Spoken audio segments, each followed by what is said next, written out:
निकाल लिया आप लोगों ने? आप लोग के पास बुक होगा, आई थिंक ये 11वां अध्याय है। 11वां अध्याय,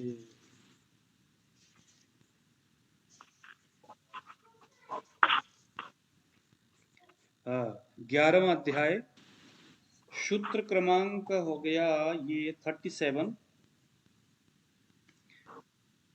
सूत्र स्थान 11वां अध्याय, सूत्र क्रमांक 37 मिल गया आप लोगों को बुक? नहीं सर, मेरे पास तो बुक है नहीं। ओके ठीक है, कोई बात नहीं, मैं बता ही रहा हूँ, इसको आप नोट कीजिए। हाँ सर। नमस्ते सर। नमस्ते। अब आप लोगों ने कई बार जो आयुर्वेदिक आचार्य है, आप लोगों ने अगर ऑनलाइन से क्लासेस कभी सुने हो, किसी के व्याख्यान सुने हो, या किसी आयुर्वेदिक वैद्य द्वारा अगर आप कभी चिकित्सा के लिए गए हो, तो आपने सुने होंगे कि अच्छा ये तो आपके प्रज्ञापराध के वजह से हुआ है। प्रज्ञा यानी बुद्धि, प्रज्ञा यानी ज्ञान, प्रज्ञा यानी चेतना, प्रज्ञा यानी चेतना, बुद्धि, ज्ञान, यह है हमारा प्रज्ञा। प्रकृष्टेन ज्ञान, एक ऐसा ज्ञान जो बुद्धि, इंद्रिय और मन, इनके संयोग से जब अंतःकरण में वो ज्ञान का भाव छप जाता है, उससे उत्पन्न होने वाला अंतर्ध्वनि को हम प्रज्ञा कह सकते हैं। प्रकृष्ट ज्ञान कह सकते हैं उसको हम। और वो ज्ञान प्रकृष्टेन यानी कि भली भांति जो आपके मन, बुद्धि, चित्त, अहंकार में गढ़ चुका है, ऐसे शब्द जो ज्ञान स्वरूप है, उसके अभाव से किया गया कोई कर्म। इसी अध्याय में एक प्रसंग, एक उदाहरण देते हैं। ये प्रज्ञापराध के संदर्भ में, इसको जानना जरूरी है। प्रज्ञापराध, रोगी आपके पास आया, पता चला प्रज्ञापराध उसके रोग का कारण है।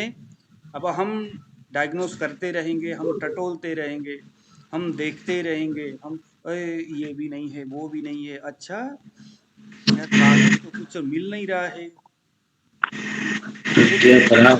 हाँ जी,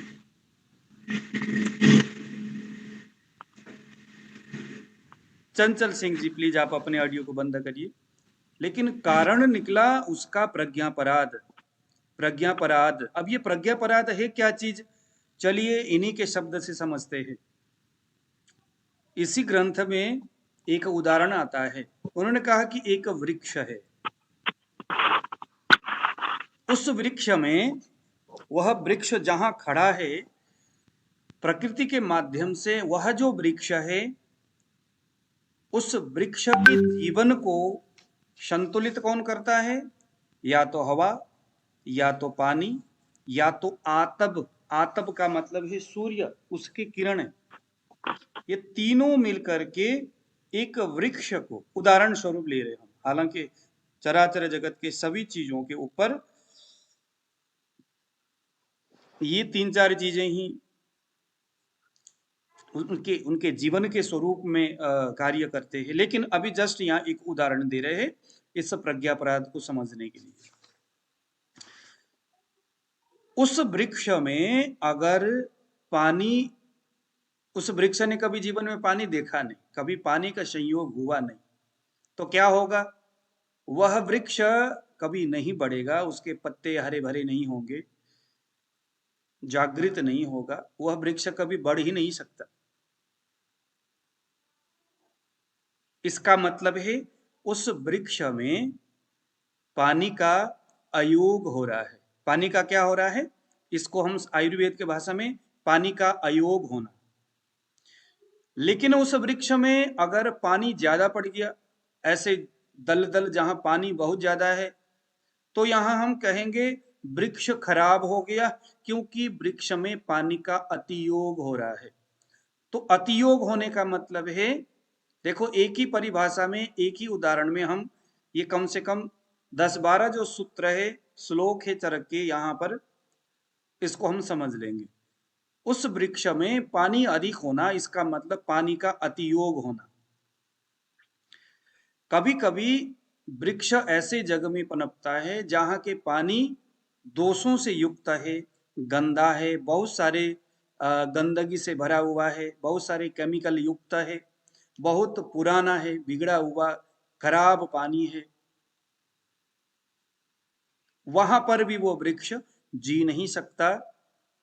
ऐसे में हम कहेंगे उस वृक्ष का यहां मिथ्या योग हो रहा है। उस वृक्ष का यहां क्या हो रहा है? मिथ्या योग हो रहा है। इसी प्रकार से यहां पर यह तो एक प्रकृति का एक वस्तु, एक पदार्थ वृक्ष में काल के आधार पर अयोग अथवा कुयोग, अतियोग या मिथ्या योग हो रहा है। वृक्ष उसी जगह में फल फूल करके मजबूत रहता है जहां पर हवा का, पानी का और आतप यानी सूर्य का समयोग रहता है।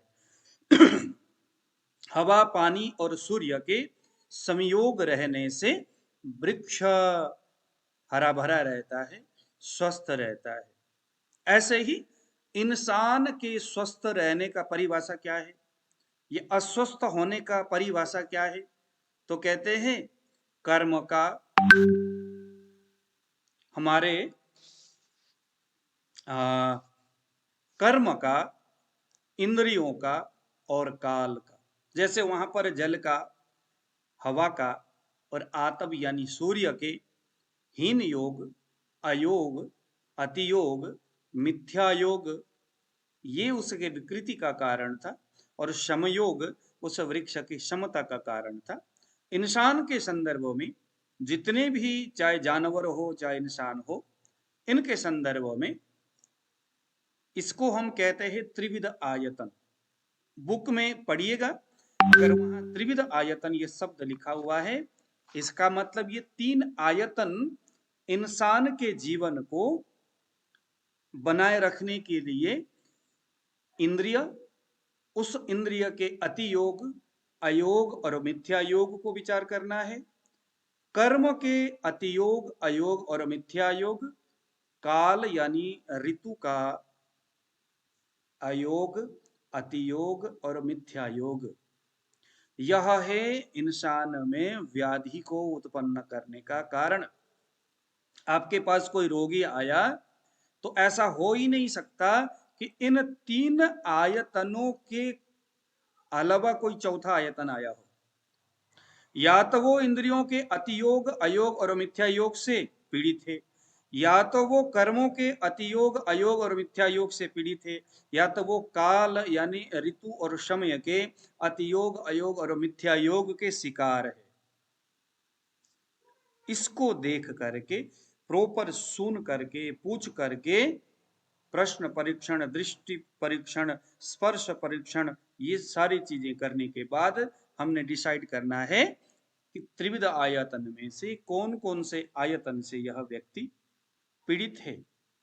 यहां पर इंद्रियों का, कर्मों का और काल के अतियोग, अयोग और मिथ्या योग को ध्यान में न रखना, क्योंकि इसी अतियोग, अयोग और मिथ्या योग से कर्म और काल में जो ये सारे गड़बड़ हो गया, होने दिया गया, इसी के कारण से व्याधि हुआ। इन्हीं 3 आयतनों को हम कहेंगे प्रज्ञापराध। प्रज्ञा यानी बुद्धि का अपराध, क्योंकि प्रज्ञा के अभाव में, उस प्रज्ञा के अभाव में, या अतियोग, अयोग और मिथ्या योग प्रज्ञा के, बुद्धि के भी हम यहां जोड़ सकते, उसी के कारण से व्याधि हुआ है।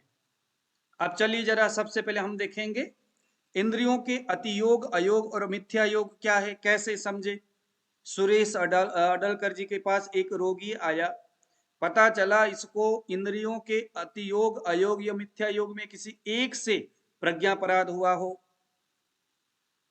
तो कैसे जाने, कैसे निर्णय करें? तो देखियो जरा, इंद्रियों में क्या क्या है, यहां ज्ञानेंद्रियों की बात है। तो श्रवण यानी कान, घ्राण यानी नाक, रसना यानी जिह्वा, चक्षु यानी आंख, ये हमारे क्या है, और स्पर्श यानी त्वचा। श्रवण यानी कान, घ्राण यानी नाक, रस यानी रसना यानी जीव, चक्षु यानी आंख, और स्पर्श यानी हमारे त्वचा। इन्हीं के आधार पर अब अतियोग, अयोग और मिथ्यायोग होगा। कैसे होगा? सबसे पहले देखो, इंद्रियों का अतियोग अब हम यहां पर देखेंगे। आप लीजिएगा यहां पर चरक संहिता, आप उठा लीजिए सूत्र क्रमांक 37। इसमें देखिए जरा, इंद्रियार्थों के अतियोग के बारे में चक्षुरेंद्रिय को सबसे पहले यहां लिया। चक्षुषेंद्रिय में अति प्रवायुक्त दृश्यों का देर तक देखना, यानी बहुत भयानक लाइट के सामने आंख ले जाकर के देखते रहना, इससे आंख में विकृति उत्पन्न हुआ।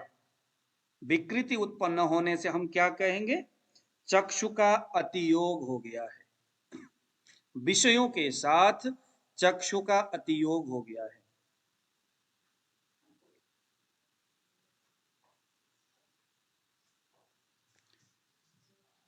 दृश्य जो एक तेज है, अत्यंत तेज के सामने अपने आंखों से, अब देखो आंख को भी अग्नि का रूप माना है, तेज भी अग्नि का रूप है।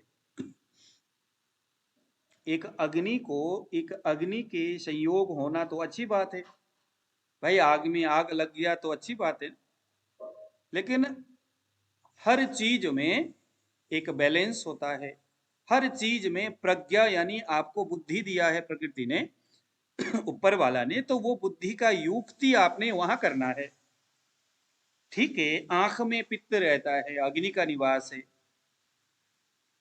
अग्नि को ही आप देख रहे हो, लेकिन वो बहुत तेज था। लेकिन प्रज्ञा, बुद्धि ये बताता है कि भैया अतियोग नहीं करना, उसको बार बार देखोगे तो यह होगा अतियोग। तो आपके पास रोगी अगर आंखों से कमजोरी है, उसमें दिखाई नहीं देता, तो आपने ध्यान देना है कि क्या ये चक्षुषेंद्रिय का अतियोग है, चक्षु का अतियोग है। अतियोग यानी किसी दृश्य पदार्थ को जो अति देदीप्यमान था, बहुत तेज था, उसको निरंतर देखना। प्रवायुक्त पदार्थों को बिल्कुल भी न देखना, यह अयोग है। अयोग क्या है?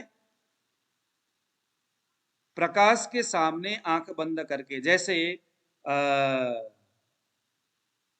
बहुत सारे लोग आंख बंद करके रहते हैं, जैसे क्या नाम है उसका, दुर्योधन के मम्मी का नाम गांधारी। गांधारी। गांधारी ने लंबे समय तक आंख में पट्टी बांधा। दुर्योधन के शरीर में जब दृष्टिपात करना था, कर लिया। उसके बाद जब सामान्य अवस्था में आंख जब रखना था, खोल करके पूरे इधर उधर देखी, तो उसको वस्तु दृश्य प्रॉपर दिख नहीं रहा था, क्योंकि हीन योग हो रहा है।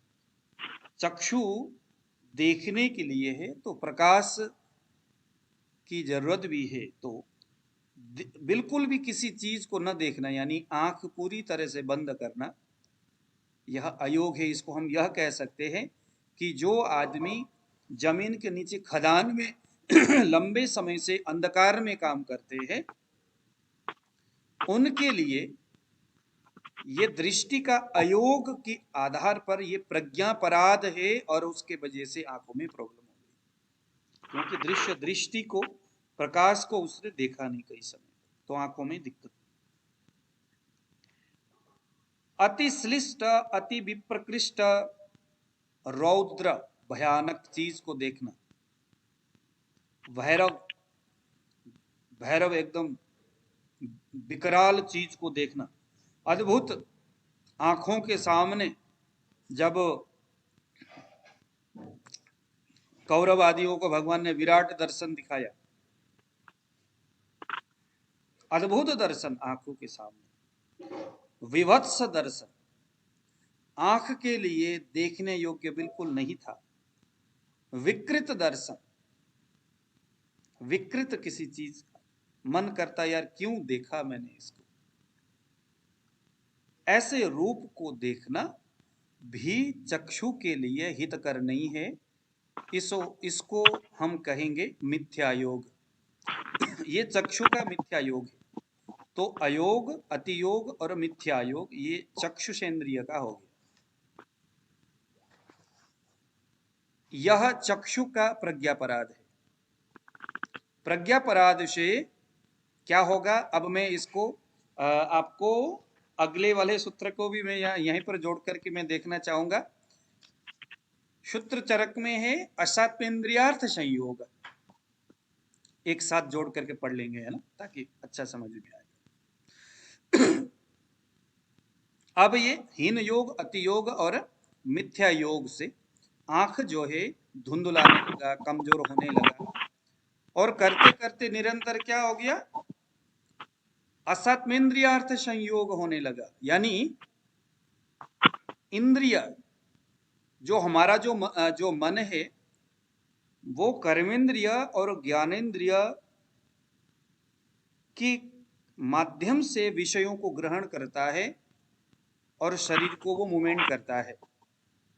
आंख ने जिस चीज को देखा, मन जाकर के उस चक्षुषेंद्रिय, यानी चक्षुषेंद्रिय का मतलब आंख रूपी इंद्रिय को मन जाकर के उसको कैच करता है कि आंख ने क्या देखा, और देखे हुए दृश्य विषय को लेकर के वो जाता है मस्तिष्क में, और वहां पर मन क्या करता है, उसका विश्लेषण करता है, बुद्धि को छोड़ देता है, फिर आत्मा और अंतकरण तक लेकर के जाने का काम। लेकिन अगर अति योग, हीन योग और मिथ्या योग से आपके दृश्य या दृष्टि खराब अगर हो गया है, और उस विकृति के वजह से, उस प्रज्ञापराध के वजह से आपका जो मन है वो देखे हुए वस्तु के साथ उसका अटैचमेंट नहीं हो रही है, उसका संबंध प्रॉपर नहीं हो रहा है, तो दृश्य पदार्थ ब्रेन में स्टोर नहीं होता। इसलिए हम कहते हैं भैया कुछ दिखाओ मत, क्योंकि मेरे को याद नहीं रहता, मुझे दिखाई नहीं देती। तो इसको हम कहते हैं मेरे प्रज्ञापराध से, जिसके कारण से हीन योग, अति योग, मिथ्या योग हुआ, और उसके बाद में बिगड़ते हालात में असात्मेन्द्रियार्थ संयोग होने लगा। यानी मेरे दृश्य आंख के देखे हुए चक्षुषेंद्रिय के विषय को मेरा मन ग्रहण नहीं कर रहा है। इसका मतलब क्या, मेरा मन खराब हो गया? नहीं, मेरे चक्षुषेंद्रिय की उस स्थिति को चक्षु बुद्धि के साथ मेरे मन का संबंध नहीं रहा। चक्षुषेंद्रिय। दूसरा ले लीजिएगा श्रवण इंद्रिय। श्रवण यानी कान, अत्यधिक तीव्र मेघ की गर्जना को सुनना। अब यहां पर अतियोग की बात हो रहा है। श्रवण यानी किसी का कान में खराबी आ गया, कान से संबंधित तमाम व्याधि, सुनाई नहीं दे रहा है, तमाम चीजें। तीव्र मेघ के गर्जना, नगाड़ों के तेज आवाज को सुनना और बार बार सुनना, ऊंचे ऊंचे साउंड बॉक्स सामने रखा, लाउड स्पीकर सामने रखा, एयरफोन में 100% आवाज ऊपर उठाया और डांस करना शुरू किया, या बैठ करके खूब सुनना शुरू किया। क्या हो गया? कर्ण का अतियोग हो गया। बहुत जोर जोर से चिल्लाना, ऐसे में भी कर्ण का अतियोग होगा। शब्दों का, उपर्युक्त शब्दों को सर्वथा न सुनना, कान को हमेशा बंद करके रखना। ये लोग जो ब्रह्मचारी होते हैं, ब्रह्मचारी, ब्रह्म का आचरण करना एक बात है, लेकिन कुछ लोग कहते हैं मैंने आंख को नहीं खोलना है, आप देखते होंगे कुछ साधु संत, मैंने जब जमीन में पैर नहीं रखना है, तपस्या करना है, इतने साल तक मैं कान से कुछ नहीं सुनूंगा, मैं अपने इंद्रियों को बंद करूंगा। तो ये क्या हो गया? ये हठ योग है, प्रज्ञा पराध। यह क्या हो गया? हीन योग हो गया आपके कर्ण का, यानी कि श्रवणेन्द्रिय का हीन योग हो रहा है। और मिथ्या योग क्या है? कठोर शब्द को बार बार सुनना। कठोर शब्द, इष्ट विनाशक शब्द को सुनना। इष्ट यानी जिस चीज को आप बहुत पसंद करते हो, बहुत ख्याल रखते हो, जिस बातों से आपका मन बड़ा प्रसन्न रहता है, बार बार उस चीज के विपरीत बात करने वाले लोगों के शब्द को सुनना। तिरस्कार के शब्द को सुनना। कोई आपको तिरस्कार कर रहा है, इग्नोर कर रहा है, बार बार कोई आपको बेइज्जती कर रहा है, इस तरह के शब्द आपके कान में बार बार सुनना, ये सभी मिथ्या योग है। तो इससे क्या हो गया? अब इसी में आप जोड़ दो, मिथ्या योग हो गया, हीन योग हो गया, अति योग हो गया। इससे आपका श्रवणेन्द्रिय खराब हो गया। खराब होने से धीरे धीरे मन के साथ उसका संबंध खराब हो गया, तो असात्मेन्द्रियार्थ संयोग हो गया, मतलब मन से उसका विच्छेद हो गया, फिर पूरी तरह से डैमेज हो गया काम। तो क्या किया जाए? अगर असात्मेन्द्रिय संयोग हो गया तो उसके संयोग के लिए, उसके लिए उपयुक्त चिकित्सा जो अभी बाद में हम पढ़ेंगे, उसी आधार पर उसको हम करेंगे। ठीक है। अब आ गया घ्राण, नाक से सूंघना। इसका भी हम अति तीक्ष्ण गंध को सूंघना, उग्र अभिसंधि कारक गंधों का अत्यंत सूंघना, अभिसंधि कारक घ्राणेन्द्रिय का अति योग है। बहुत तेज जो इत्र लगाते हैं, स्प्रे लगाते हैं, और क्या बात है, नाक टूट जाए इतना भयानक।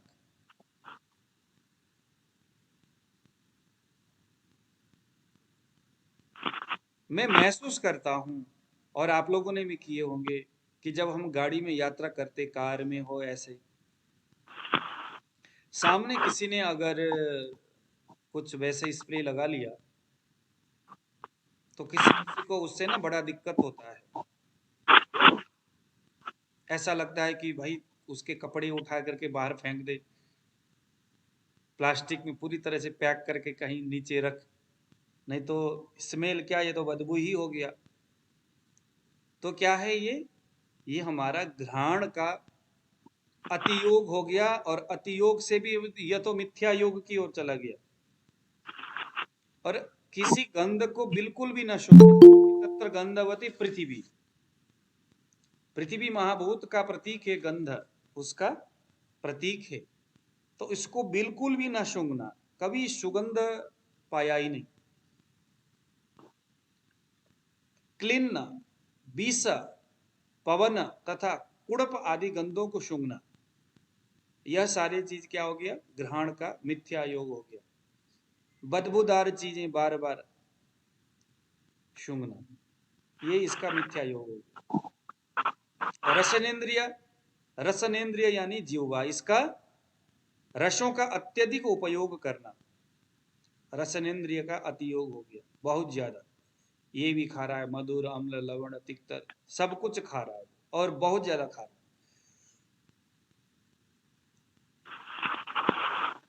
जैसे संतरा है, एक बार हमने खाए थे संतरा, ताजा ताजा पेड़ में गए, संतरा खूब लगा हुआ था, तो खाते खाते अंतिम में वो कड़वा सा लगने लग पड़ा, मीठा संतरा। तो ये क्या है? ये अतियोग हो गया है रसनेन्द्रिय। रसों का कुछ भी प्रयोग न करना, स्वाद का ख्याल ही नहीं रखना, यह मिथ्या योग, यह जो है आपका हीन योग हो गया। और जो रस आपके पसंद का नहीं है, ऐसे रस का बार बार सेवन करना, या यह कह सकते हैं ऋतु के आधार पर जिस रस के बारे में ऋतु में बताया है, ध्यान से सुनिएगा। जैसे अभी हेमंत ऋतु अगर है, हेमंत ऋतु में मधुर रस का सेवन बताया गया है। अब हेमंत ऋतु में कटु रस का सेवन करेंगे तो क्या हो गया? यह हेमंत ऋतु में मिथ्या रसनेन्द्रिय का मिथ्या योग हो गया। ऐसे ही हर ऋतु का एक रस है, उस रस के विपरीत उस ऋतु में सेवन अगर कोई करता है तो यह उस रस का उस ऋतु में मिथ्या योग हो गया। अब आ गया सबसे बड़ा इंद्रियार्थ स्पर्श। स्पर्श इंद्रिय, स्पर्श इंद्रिय हमारे शरीर में सबसे विशाल है और व्याधि जो मन प्रत्यनिक जो व्याधि है, इंद्रियार्थ जो है ना, असात्मेंद्रियार्थ जो संयोग से ज्यादातर जो विकृति प्रत्यक्ष अप्रत्यक्ष रूप से जो दिखने में मिलता है वह है त्वचा। क्योंकि चक्षु एक इंद्रिय है लेकिन एक लिमिटेड, एक छोटे से एरिया में आंख है। जिह्वा रसनेन्द्रिय है, घ्राण, नाक, श्रवण, कान छोटे छोटे एरिया में, लेकिन त्वचा पूरे शरीर में है। आंख में भी त्वचा ही है, नाक में भी त्वचा है, जीभ जिसको रसना बोलते हैं वो भी त्वचा है। इसीलिए मन ज्यादातर इस त्वचा के संपर्क में रहता है। कुछ आचार्यों ने तो ऐसा माना है कि मन हमेशा त्वचा में ही रहता है, क्योंकि इंद्रियों के अतियोग, हीन योग और मिथ्या योग, समयोग के साथ चलने वाला जो मन है, सभी इंद्रियों का एक संबंध त्वचा के साथ है। सुरेश जी, त्वचा के साथ है कि नहीं? आंख भी त्वचा ही है, जीभ भी त्वचा है, कान भी त्वचा है।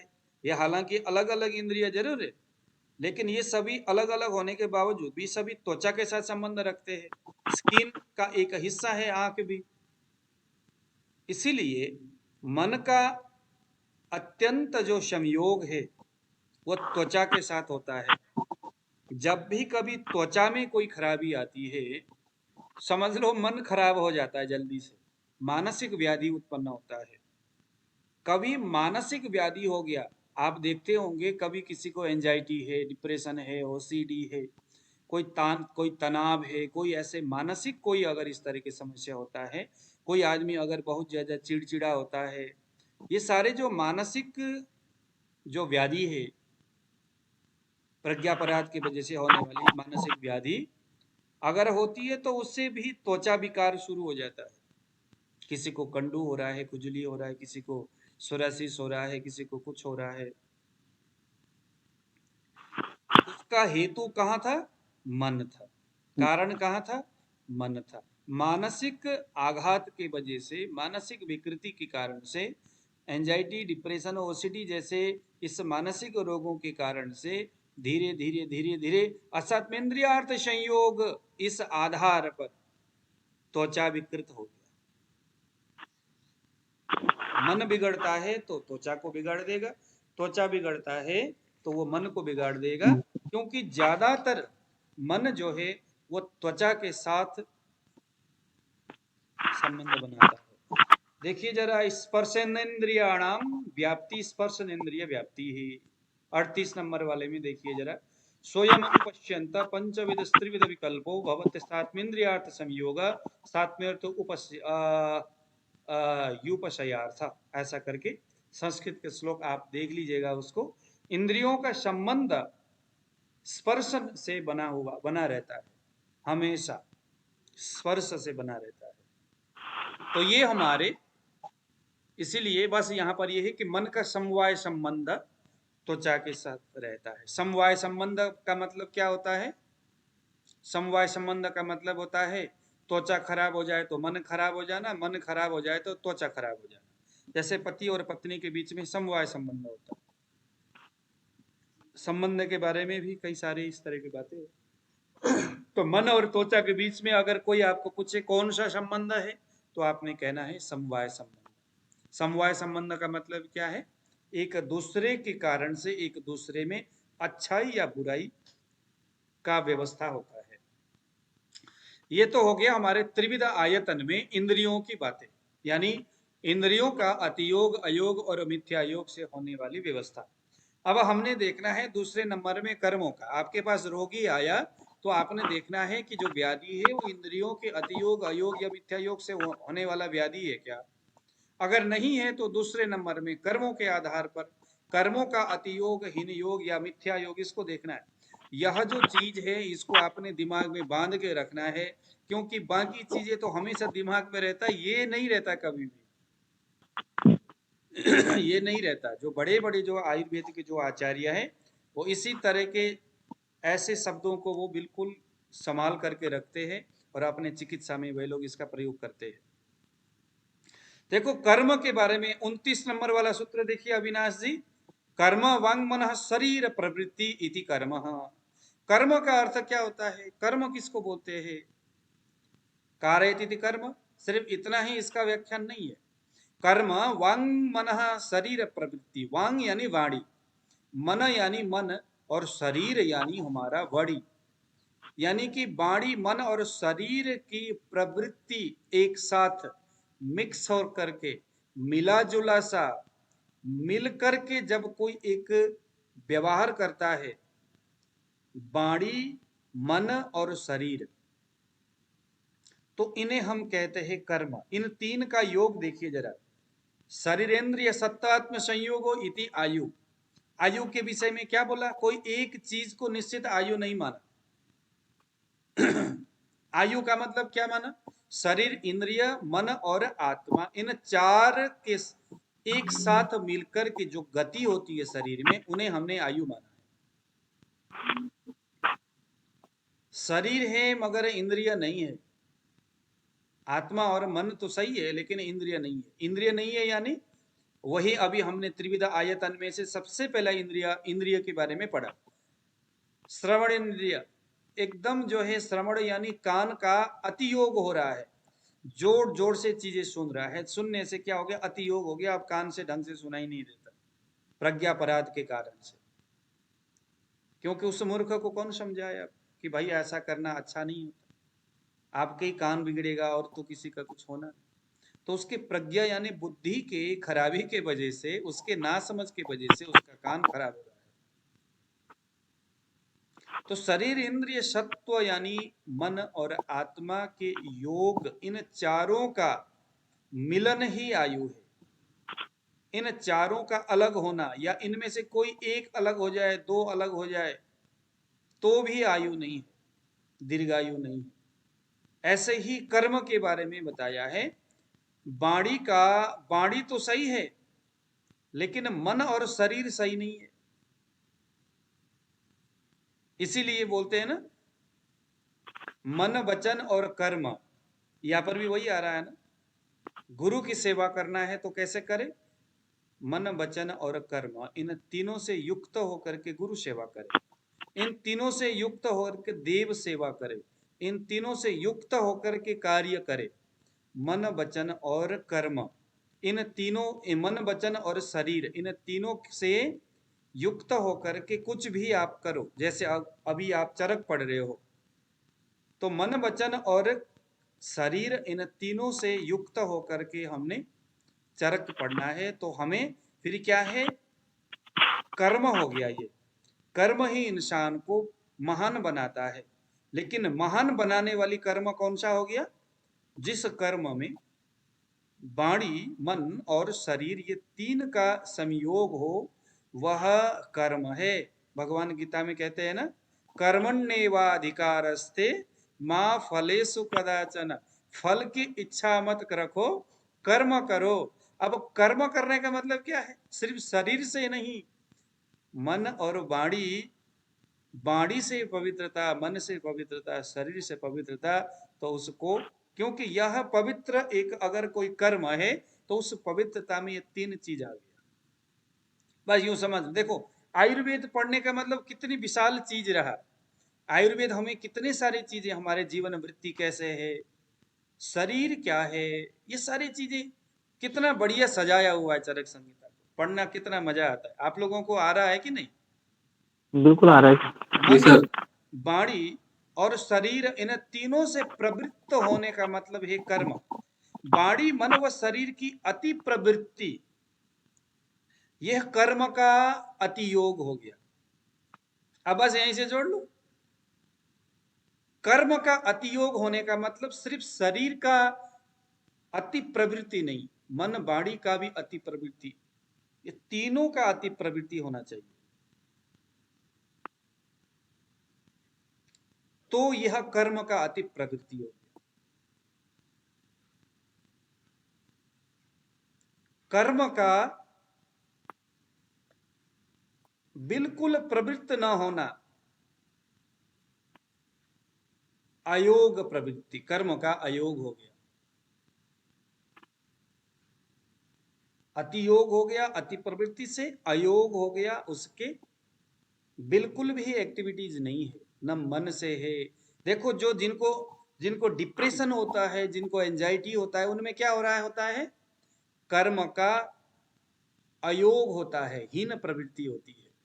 जब होती है तो देखना उनको ध्यान से, ये तीनों ही चीजों में खराबी होती है। वाणी से कम बोलता है कि नहीं बोलता है? डिप्रेशन वाले एक कोने पड़े रहेंगे, बोलेंगे नहीं। मन से भी वो मानसिक रूप से बड़े कमजोर होते, किसी ने कुछ बोल दिया तो दिन भर सोचता रहेगा उस बात को। और शरीर से बड़े आलसी होते, थके थके से होते, क्योंकि यह उसके कर्म का हीन प्रवृत्ति है। इलाज करने के लिए क्या करना होगा, इसको सम करना होगा। किन किन का? जब कह दिया भाई डिप्रेशन है तो उसमें कर्म का हीन प्रवृत्ति है, अयोग है, तो हमने शरीर को, लोग कहते नहीं आप एक काम कर लो, आप जाकर के एक्सरसाइज करो। एक्सरसाइज करने से क्या होगा, किसका समयोग होगा, शरीर का होगा। लेकिन शास्त्र क्या बोलता है, भैया मन और वाणी को क्या करोगे, उसके लिए भी तो कुछ करो।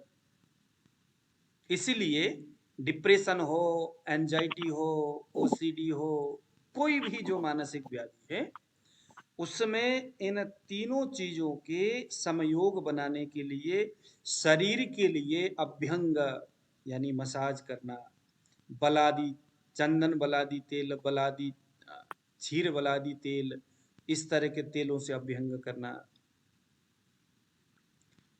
है ना, और एक्सरसाइज करना, मसाज करना, प्रसन्न रहना, ये शरीर का चिकित्सा हो गया। लेकिन इतने से बात नहीं बनेगी। कुछ लोग कहते हैं कि भैया आप योग करो, मेडिटेशन करो, आप नजदीक के किसी योग केंद्र में जाओ और जाकर के वहां करो। ये किसका संयोग बनाया जा रहा है इसमें? मन का संयोग बनाया जा रहा है, मन का संयोग बनाया जा रहा है। कुछ लोग कहते हैं अच्छा आपको डिप्रेशन है, एक काम कर लो, आप किसी जगह में जाकर के मेडिटेशन करो।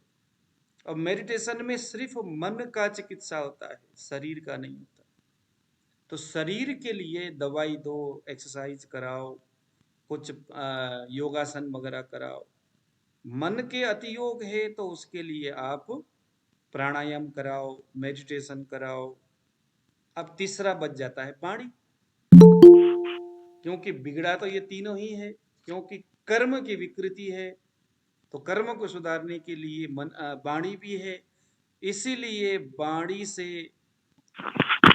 गीता हो गया, रामायण हो गया, कोई अच्छे ग्रंथ का जो मन को पवित्र करता हो, ग्रंथ का पाठ करना। इसीलिए हमारे यहाँ पर जो धर्मशास्त्र है, आयुर्वेद है, कर्म के आधार पर, कर्मों की विकृति में एक वाणी है तो उसके शुद्धिकरण के लिए मंत्र जाप है, कुछ भी पवित्र शब्दों का उच्चारण करना, लोगों को नमस्कार करना, नमस्कार प्रियो भानु, सूर्य भगवान को सुबह सुबह नमस्कार करना, मन से सूर्य के मंत्र उच्चारण करना, मतलब अपने वाणी को पवित्र करने का निरंतर यत्न करना, ये वाणी का चिकित्सा है। गायत्री मंत्र हो गया, इष्ट देवता का, आपके जो गुरुजी ने आपको कोई मंत्र दिया है तो वो हो गया।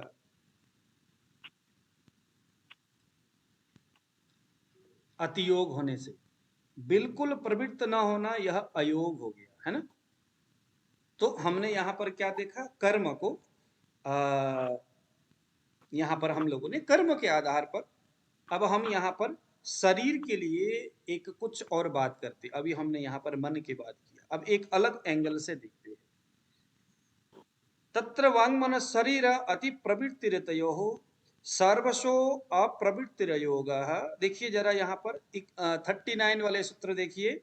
वेग धारणो दीरण विषम स्खलन पतन अंग प्रणिधानांग प्रदूषण प्रहार मर्दन प्राण उपरोध संक्लेशनादि शारीरो मिथ्या योग। ये शरीर का मिथ्या योग है। क्या क्या है? आधारणीय वेगों का धारण करना। आधारणीय वेग हमने पढ़े थे, क्या क्या है ऊपर हम लोगों ने पढ़े हैं पहले। मल है, मूत्र है, छींक है, आंसू है,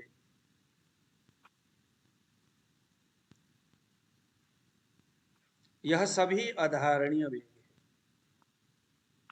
आधारणीय वेग का धारण करने से शरीर कमजोर हो जाता है, खराब हो जाता है, कर्म में प्रवृत्त नहीं होता। फिर तो ये कौन सा योग होगा ये बोला? यह हो गया शरीर का मिथ्या योग। शरीर का मिथ्या योग। शरीर का मिथ्या योग में क्या होगा, आधारणीय वेगों का आप धारण करोगे तो यह मिथ्या योग हो गया। मिथ्या योग जो होता है वो डायरेक्टली व्याधि को उत्पन्न करता है।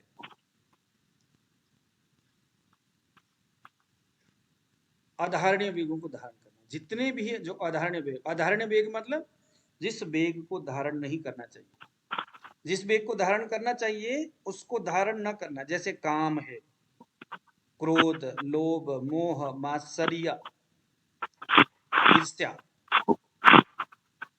यह धारणीय वेग है। इसको उत्पन्न होने नहीं देना चाहिए, धारण करना चाहिए।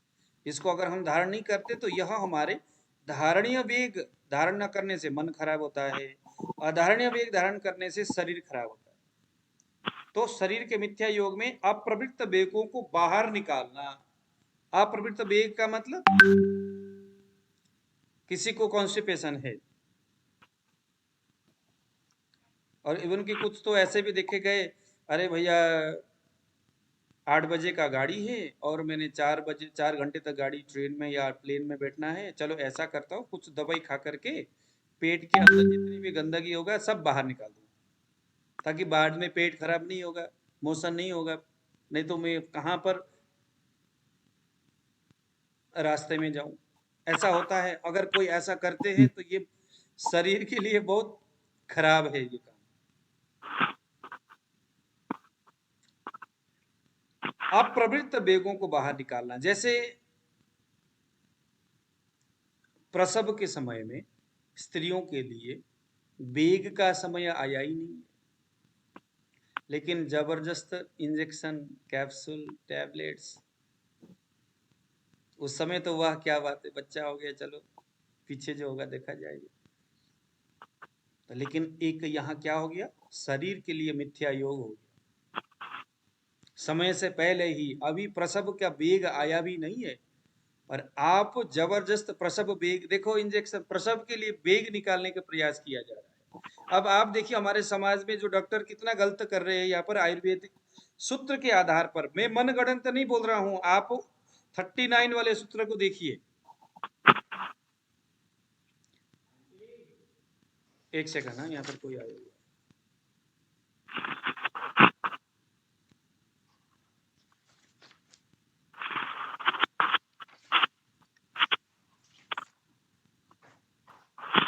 ठीक है।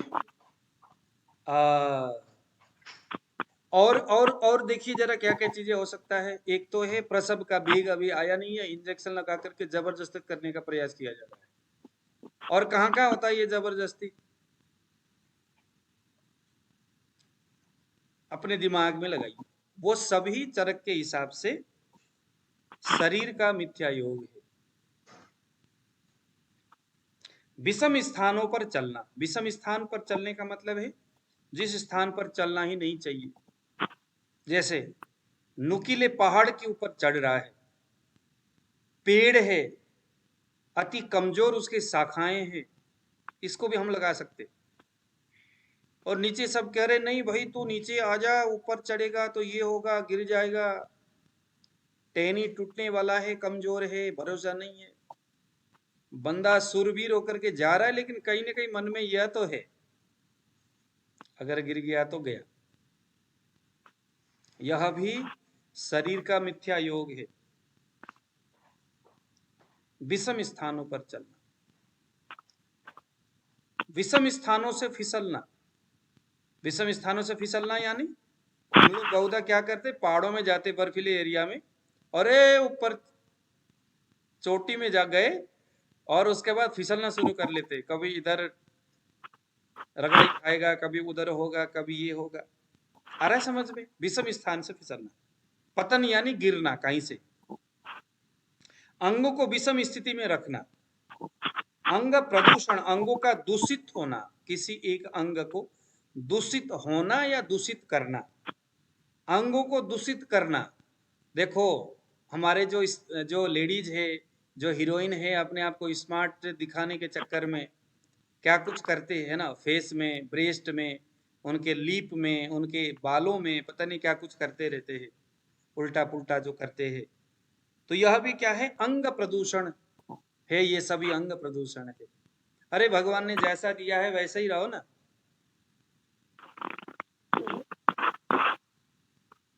शरीर पर चोट लगाना,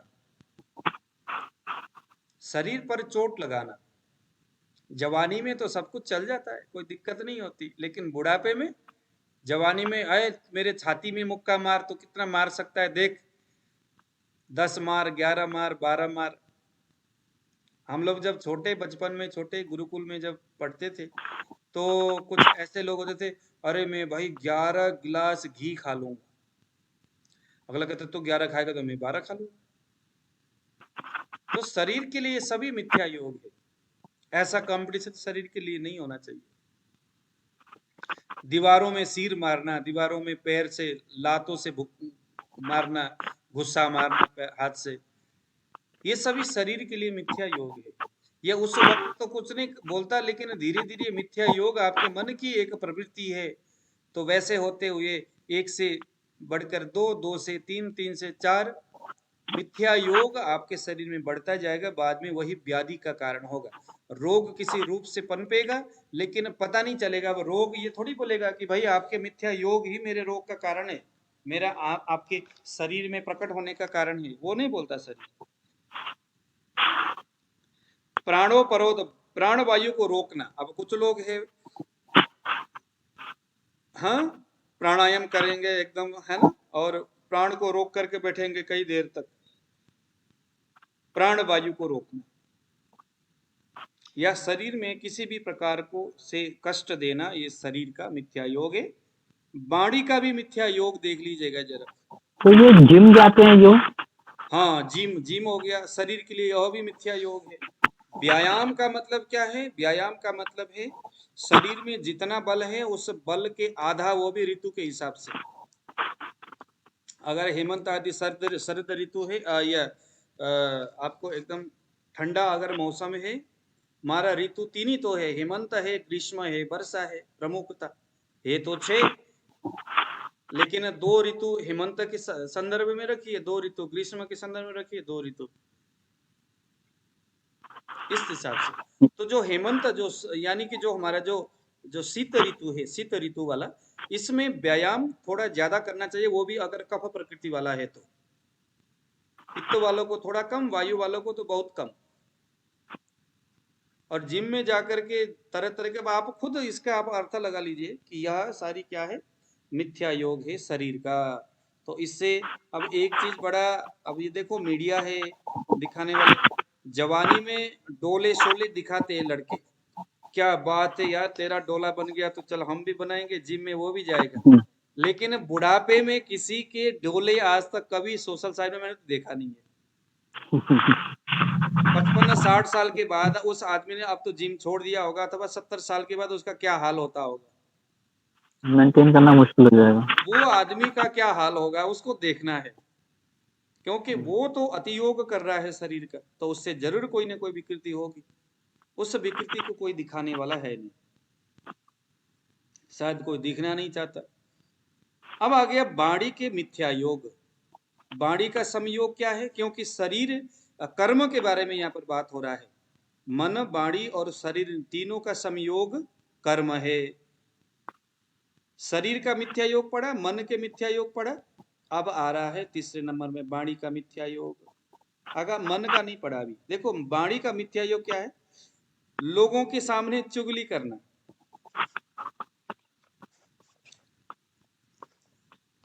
चुगली करना वाणी का मिथ्या योग है, क्योंकि चुगली करने से मन जो है प्रकोप अवस्था में चला जाता है। झूठ बोलना, असमय में झगड़ा करना, अप्रिय बोलना, असंबद्ध बोलना। असंबद्ध यानी जिस बातों का कोई लेना देना ही नहीं है।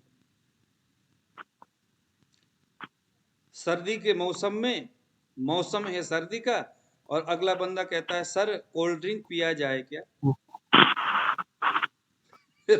ऋतु के हिसाब से असंबद्ध भाषा हो गया ये। अरे भाई ठंडा कोल्ड ड्रिंक अब ये सर्दी में किस काम का? अनुपचारण, विपरीत आचरण करना, कठोर शब्दों का उच्चारण करना यानी बोलना, यह वाणी का मिथ्या योग है। वाणी का मिथ्या योग है। और मन का मिथ्या योग क्या है? हमेशा भयभीत होना, डरना, डर डर के काम करना। क्या होगा, करने से क्या होगा, वैसा करने से क्या होगा। शोक, क्रोध, लोभ, मोह, अहंकार, ईर्ष्या, मिथ्या दर्शन। मिथ्या दर्शन यानी विवत्स दर्शन, ऐसा चीज जिसको देखना ही नहीं चाहिए। स्त्रैण्य, मिथ्या दर्शन, गलत लड़कियों का इस तरह के शारीरिक संबंध बनाते हुए ऐसे चीजों को देखना, मिथ्या दर्शन। मन का मिथ्या दर्शन, मिथ्या योग।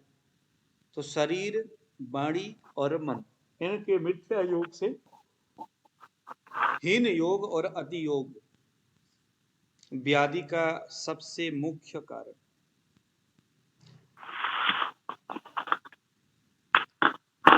यह सभी को अंत में देखिए जरा 41वां सूत्र देखिए, अंतिम में जोड़ दिया वही पहले वाला प्रज्ञापराध को।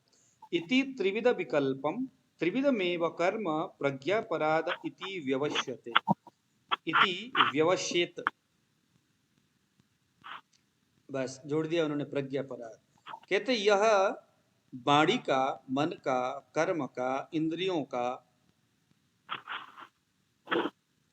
अति योग, हीन योग, मिथ्या योग, यह प्रज्ञापराध है। या हम कह सकते हैं कि प्रज्ञापराध के वजह से ऐसा हुआ, या यह भी कह सकते हैं कि ऐसा हुआ और उसके वजह से प्रज्ञापराध हो रहा है। प्रज्ञापराध का मतलब अपराध होना वाणी से, मन से, शरीर से, गलतियां होना, अबोध, चेतना रहित, अज्ञानी, प्रज्ञापराध। ये सभी चीजों के कारण से अगर कोई व्याधि, अब लगा लो कि मैं तो कम से कम भी मानसिक जितने भी रोग है, चाहे वो उन्माद हो, उन्माद भी प्रज्ञापराध में आ गया। तो प्रज्ञापराध अगर अब आज के बाद जब आप कोई भी आचार्य द्वारा सुनोगे कि यह तो प्रज्ञापराध से होने वाला रोग है, प्रज्ञापराध का चिकित्सा होनी चाहिए, तो प्रज्ञापराध का चिकित्सा मैंने क्या बताया? मन का, वाणी का, शरीर का शोधन करना। मन का शोधन कैसे करे? मन का शोधन कैसे करे? मेडिटेशन करके। वाणी का शोधन कैसे करे? पवित्र ग्रंथों को, हाँ, पवित्र ग्रंथों को बोल करके, मंगलमय शब्दों का उच्चारण करके, good morning, good night, good evening, यह भी वाणी को पवित्र करने का एक वैसा शब्द है। राम राम जी, राधे कृष्णा, हरे राम, ओम, ये सभी भी वाणी को पवित्र करने का शब्द है। तो प्रज्ञापराध। और शरीर, तो शरीर के लिए उपचार, तो ये प्रज्ञापराध का चिकित्सा है। इस प्रकार त्रिविध कर्मों के त्रिविध विकल्पों को ही प्रज्ञापराध समझना चाहिए। त्रिविध विकल्प यानी जिन कारण से, जिन विकल्पों से, जिन व्यवस्थाओं से यह इंद्रिय और अच्छा, अब यहाँ पर शायद काल काल बच गया है ना, काल बच गया, इंद्रिय हो गया, कर्म हो गया, कर्म के आधार पर अभी हमने व्याख्यान किया। अब एक बच गया है काल। काल क्या है? काल के लिए सूत्र देखिए यहाँ पर, कहाँ पर है, देखिए जरा 42वां सूत्र बुक है आपके पास। शीतोष्ण वर्ष लक्षणाः पुनर्हेमंत ग्रीष्म वर्षाः संवत्सरः सकालः तत्र अतिमात्रसु लक्षणः कालः कालातियोगः हीनस्वलक्षणः कालः अतियोगः यथा स्वलक्षण विपरीत लक्षणस्तु काल मिथ्यायोगः कालः पुनः परिणामोच्यते। ये काल का हीन योग, अतियोग और मिथ्या योग। क्या बोलते हैं? काल के संदर्भ में अभी मैंने बताया, हेमंत ऋतु मान लो। इन दिनों का ऋतु कौन सा है? हेमंत ऋतु। अब हेमंत ऋतु में शीत यानी ठंडा, ठंडा रहता है सभी चीजें। अब यहाँ पर शीत पदार्थों का सेवन करना, शीत पदार्थों का किसी भी माध्यम से कुछ भी करना, यह काल का अतियोग है।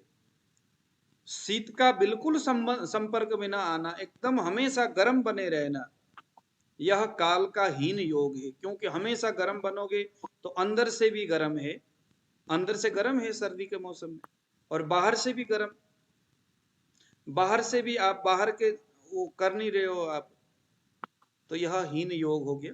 और मिथ्या योग क्या है? यहां पर देखते हैं मिथ्या योग। इन ऋतुओं में देखो क्या लिखा हुआ है, इन ऋतुओं में उनके निर्धारित लक्षणों से अधिक लक्षणों का मिलना काल का अतियोग है। हेमंत ऋतु में शीत का अत्यंत मिलना, या यह ऋतु के हिसाब से भी इस तरह से भी यहां पर यह व्याख्यान कर रहे हैं। एक और अर्थ यहां लीजिएगा, एक और अर्थ लीजिएगा। इस अर्थ से यहां पर यह समझा रहे हैं, ये कह रहे हैं जैसे अभी हमने इंद्रिय और कर्मों के बारे में तो जाना, अब यहाँ काल के बारे में जाना। 2022 में हेमंत ऋतु में बहुत कड़ाके की ठंड है, इतना ज्यादा कि आपको चलते चलते -65 सेल्सियस उस टेम्परेचर में आपको रहना पड़ा। आप अमेरिका के जो कहां पर है वहां जहां पर बहुत ज्यादा ठंडा होता है, सुरेश जी, अविनाश जी? कनाडा साइड में थंडर बे वगैरह जब -40 वगैरह चला जाता है। हाँ। आप वहां पर अगर चले गए और जाकर के वहां रहना पड़ा तो क्या हो गया? अथवा आप दिल्ली में हो और दिल्ली में मिनिमम जो टेम्परेचर हर सर्दी में जितना होना चाहिए उससे कई ज्यादा सर्दी हो गया, तो यह क्या है? ये ऋतु का अतियोग है। यह क्या है? ऋतु का अतियोग है। तो किसी भी ऋतु का, हमारे यहाँ पर किस आयुर्वेद में यह चीज बताता है कि कोई ऋतु अपने गुणों से बहुत अधिक हो रहा है, यानी सर्दी के हेमंत ऋतु में ज्यादा ठंड पड़ रहा है, तो भी यह व्याधि का कारण है, तरह तरह के रोग समाज में फैलता है। सर्दी के मौसम में गर्मी हो रहा है, सर्दी का मौसम है लेकिन बहुत चिड़चिड़ाते धूप है और गर्मी है, पंखा चलाना पड़ रहा है, एसी चलाना पड़ रहा है सर्दी के मौसम में। लगा लो यह दिसंबर के महीने में एसी चलाना पड़े, लेकिन पंजाब में या राजस्थान में या दिल्ली में, हमारे इस हिंदुस्तान में जिस जगह का जो ऋतु, अब अगर आप बात करोगे किसी दूसरे कंट्री में तो हो सकता है अभी वहां पर बहुत ज्यादा गर्मी हो, लेकिन हम बात कर रहे हैं ऋतु के हिसाब से, जिस देश की बात है वहां पर। जैसे अभी पंजाब में क्या है, ज्यादा ठंड है, लेकिन अगर ठंडा। पंखा चलाना पड़े, एसी चलाना पड़े, तो क्या है ये काल का हीन योग है। यह हीन योग हर व्यक्ति को रोगी बनाएगा।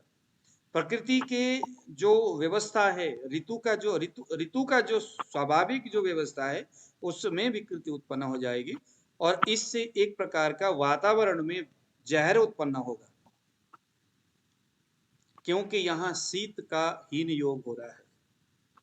और मिथ्या योग का मतलब क्या है?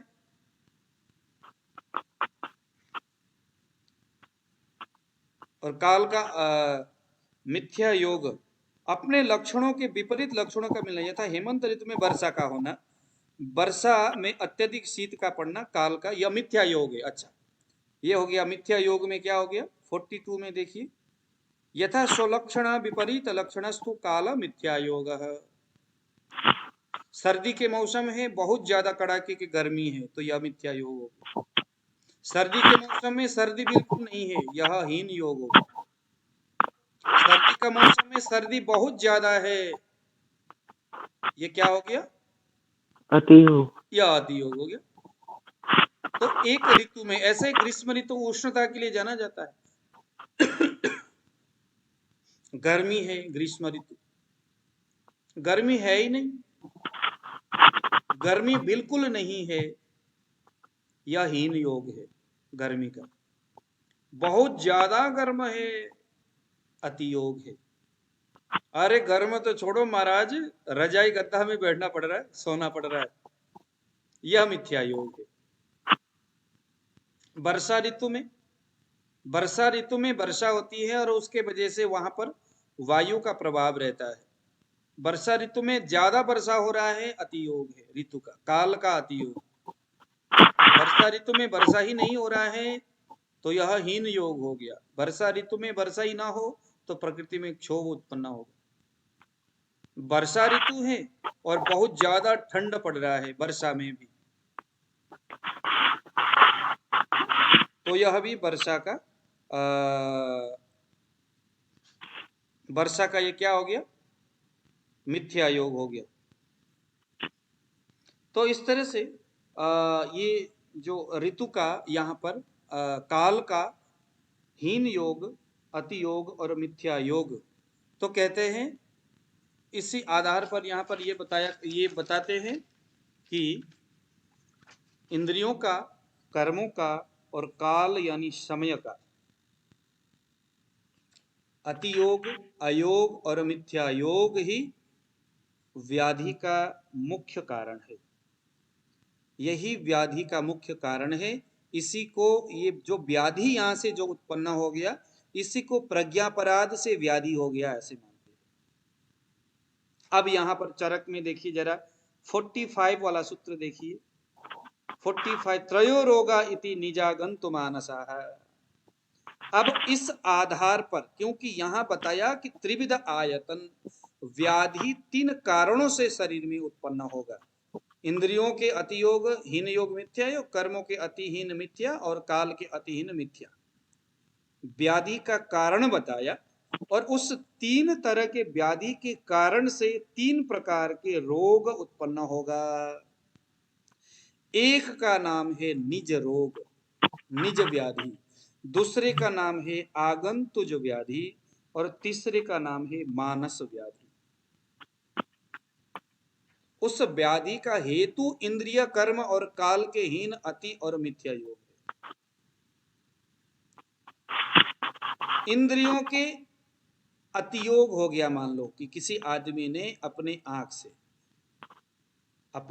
से किसी बहुत तेज चीज को देखा और जबरदस्त देखा उसने, देखने के वजह से अब उसको क्या हो गया, जबरदस्ती देखा तो अतियोग हो गया। किसका? चक्षुषेंद्रिय का। और बाद में असत्वेंद्रिय इंद्रियार्थ संयोग हो गया और उससे आंख के देखे हुए पदार्थों को मन का संयोग होना बंद हो गया। अब यहां से आंख के व्याधि होगा। तो यह जो व्याधि है, इस तरह के व्याधि जो है, जब व्याधि होगा तो निज व्याधि, आगंतुज व्याधि और मानस व्याधि, नाम के आधार पर, कर्म के आधार पर 3 प्रकार के व्याधि बताया है। निज व्याधि का मतलब होता है निज, अपने हेतु से।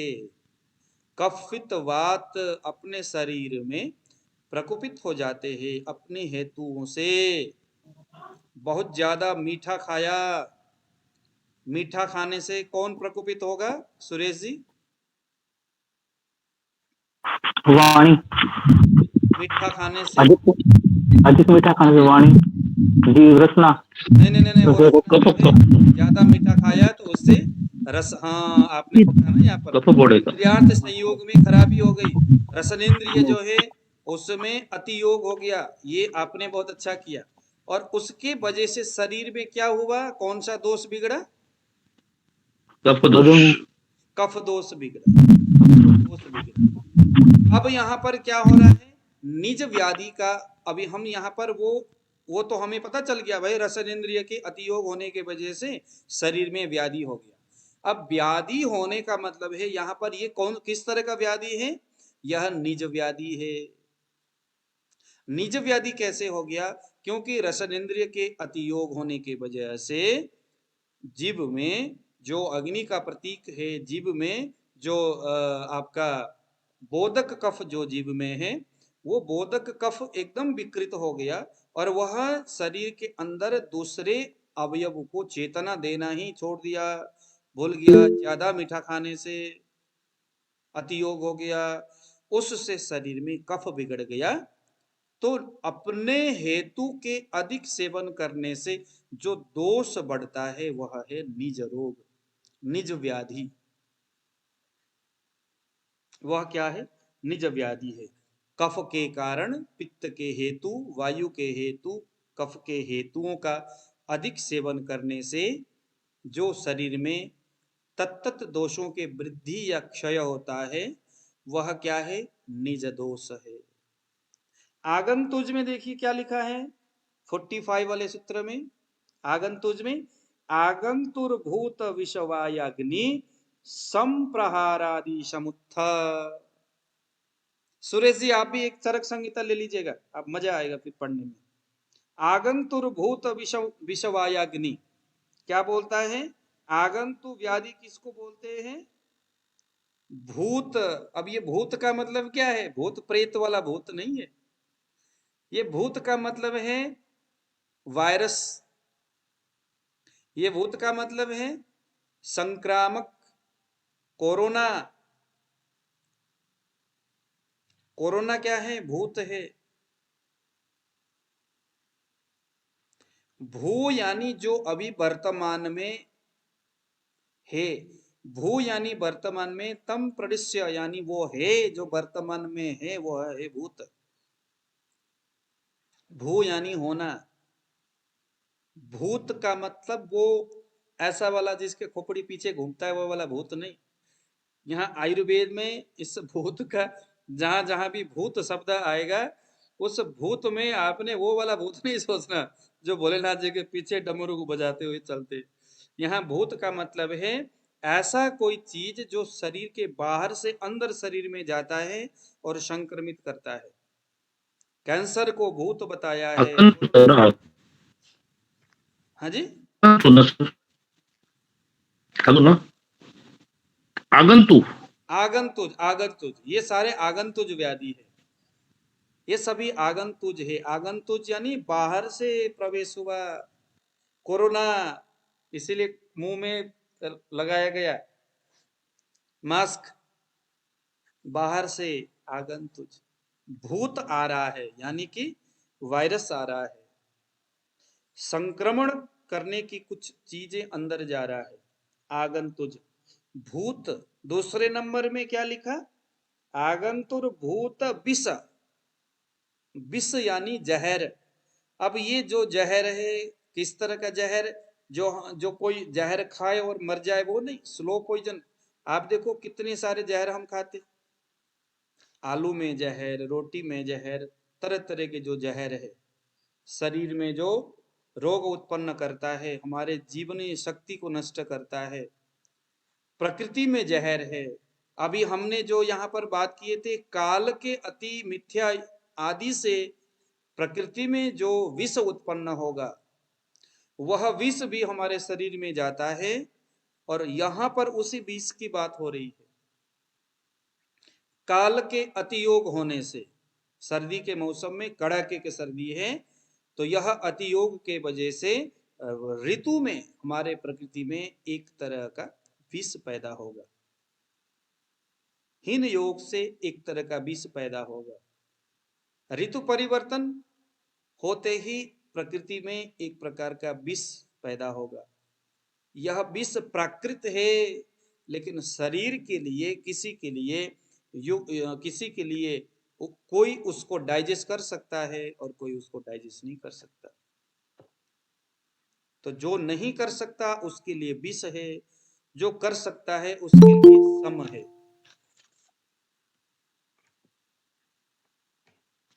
जो कर सकता है तो विष, तरह तरह के जो पॉइजन है, तरह तरह के जो फर्टिलाइजर वगैरह जो इस्तेमाल करते हैं, वह भी कहीं ना कहीं शरीर के अंदर जाकर के अपना गलत प्रभाव दिखाता है, वह भी विष है। तो ये विष उसको भी लेकर के हम चलेंगे। और क्या क्या हो सकता है विष, वो सभी विष है। और उसके बाद वायु यानी हवा, हवा के माध्यम से जो चीजें शरीर में आए, अग्नि के माध्यम से जो चीजें आए बाहर से, एवं प्रहार, प्रहार का मतलब अग्नि यानी कि आग लग जाना शरीर में, और प्रहार यानी चोट लग गया, कहीं से गिर गए, घोड़ा से गिर गए, पेड़ से गिर गए, घर से गिर गए, कुछ हो गया, चोट लग गया, अगड़म हो गया, बगड़म हो गया, सभी ये आगंतुज व्याधि है। इन कारणों से जो व्याधि उत्पन्न हो वह आगंतुज व्याधि है। और तीसरा मानस व्याधि। व्याधि ये तीन ही प्रकार का होगा, निज होगा या आगंतुज होगा या मानस होगा, चौथा कुछ नहीं होता। और उनके कारण जो है त्रिविध आयतन, अभी हमने इंद्रियार्थ, कर्मार्थ और कालार्थ। मानस में क्या क्या है? मानस में है वह व्याधियां, मानसिक व्याधि कैसे होगा? इष्ट और अनिष्ट की प्राप्ति से, इष्ट यानी बहुत ज्यादा प्रसन्नता होना, इष्ट और अनिष्ट की प्राप्ति का मतलब है, इष्ट प्राप्ति का मतलब हो गया ज्यादा हर्ष होना, ज्यादा खुशी होना, ज्यादा एक्साइटेड होना, ज्यादा इष्ट। और अनिष्ट का मतलब ऐसा जो कि आप नहीं चाहते, ऐसा जिसको आप सुनना नहीं चाहते, पढ़ना नहीं चाहते, देखना नहीं चाहते, फूटी आंख नहीं चाहते, उस चीज को देखना सुनना, यह क्या है? अनिष्ट है। अपने प्रियजनों का वियोग अनिष्ट। तो इन कारणों से मन में एक मानसिक व्याधि उत्पन्न होगा। तो त्रिविध रोग के बारे में हमने यहां पर अभी जाना। तो कल हम आगे कोष्ठ के बारे में बात करेंगे। 48 वाला जो सूत्र है त्रिविध रोग मार्ग के बारे में, और स्थानान्याम अग्निमुत्पानम मूत्रस्य रुद्रस्य च। कल का भी क्लास बहुत अच्छा है। कोष्ठ के बारे में, शाखाश्रित कोष्ठ, मध्यम मार्गानुसारी, ये सारे चीजें कल हम पढ़ेंगे। ठीक है, तो आज हमारा क्लास यहीं तक है। सर कल भी चरक ही होगी क्या? अरे हाँ, नहीं कल नहीं होगा, परसों।